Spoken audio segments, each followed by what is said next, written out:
ilapit yung kanilang mga anak sa Panginoon. Kaya naman, kakaiba tong 18th birthday mo, Riona, kasi yung na yung bagay na binibigay mo sa Panginoon at yung parents mo, isang karangalan yun na magkaroon ka ng ganitong celebration.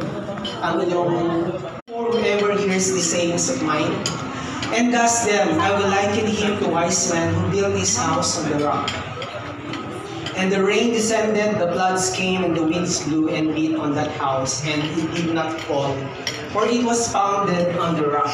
But everyone who hears these sayings of mine and does not do them will be like a foolish man who built his house on the sand. And the rain descended, the floods came, and the winds blew and beat on that house, and it fell, and great was its fall. Tatlong bagay ba yung nais kong sabihin sa bawat isa sa atin?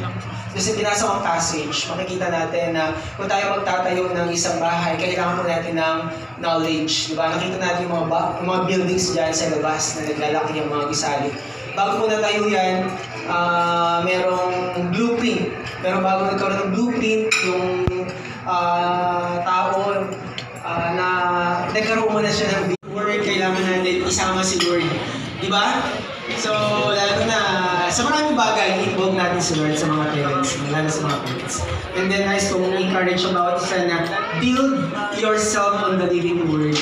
Kailangan natin yung Word of God. And then, yung isa lang mga nangyayari sa panahon natin ngayon, ang isang bagay na certain lang is yung Word of God. Everything that you see around you, those are uncertainties. Kahit sa tayo pumunta, parang yung nangyayari sa mundo ngayon, parang sobrang gulo na at hindi natin alam yung pupuntahan, di ba? Pero one thing is sure, it's the Word of God. Kung ano yung sinabi ng Bible, kung ano yung sinabi ng salita ng Diyos, gagawin namin. Amen?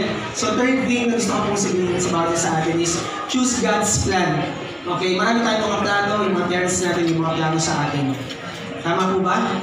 Tayong mga magulang, may plano tayo maganda sa ating mga anak. At yung mga anak who is celebrating her 18th birthday tonight. We believe, Lord, that this is your plan for her. Ang sabi mo, Lord God, sa Jeremiah 29:11, for I know the plans I have for you, says the Lord, plans to prosper you and not to harm you, plans to give you a hope and a future. And Father God, you release Riona into God's plan, into your plan, Lord God. Marami siyang mga pangarap, Lord. Marami nag-encourage sa kanya to dream big. But Father, right now, we involve you into her life. We acknowledge you into her life, Lord God, in the name of Jesus. And everyone said, Amen. Amen. Natin ng Panginoon.